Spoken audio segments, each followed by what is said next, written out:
ఒక tiffin centre మీకు చూపించడానికి వెళ్తున్నా. ఆ టిఫిన్ సెంటర్ ఎలా నడుస్తుంది, ఎందుకు? ఈ టిఫిన్ సెంటర్కి సంబంధించి కీ పాయింట్స్ అన్నీ మనం మాట్లాడుకుందాం ఒక్కొక్కటిగా. ఇది వచ్చేసి రెంట్ హాఫ్ డే 35,000 సంథింగ్. దాని తర్వాత భవానీ సాయి అని స్టార్ట్ చేశారు యువజంట. చాలా మంచి ఏరియా సెలెక్షన్ చేసుకున్నారు వీళ్ళిద్దరు.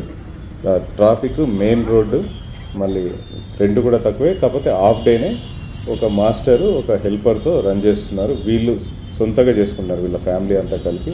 బిజినెస్ ఎక్కువ పెరిగినప్పుడు చేద్దాము అని మంచి ప్లాన్. తక్కువ అమౌంట్తో స్టార్ట్ చేసేసారు. 3 lakhs ఇన్వెస్ట్మెంట్. 2-3 monthsలో వీళ్ళు పెట్టిన పెట్టుబడి ఎంత వస్తుంది, తర్వాత వీళ్ళకి డబ్బులు మిగిలే ఛాన్సెస్ ఎక్కువ ఉన్నాయి. స్విగ్గీ, జొమాటోతో టైఅప్ అవుతే ఇంకా బాగా బిజినెస్ జరిగే ఛాన్సెస్ ఉన్నాయి. సో మీరు ఒకవేళ టిఫిన్ సెంటర్ స్టార్ట్ చేస్తే ఇలా ప్లాన్ చేయండి. అలాగే మీ మాదాపూర్లో ఎవరన్నా మీరున్నా, మాదాపూర్లో మీ ఫ్రెండ్స్ ఎవరన్నా ఇక్కడికి వెళ్ళి తినమని చెప్పండి, ఫార్చ్యూన్ టవర్స్ పక్కన.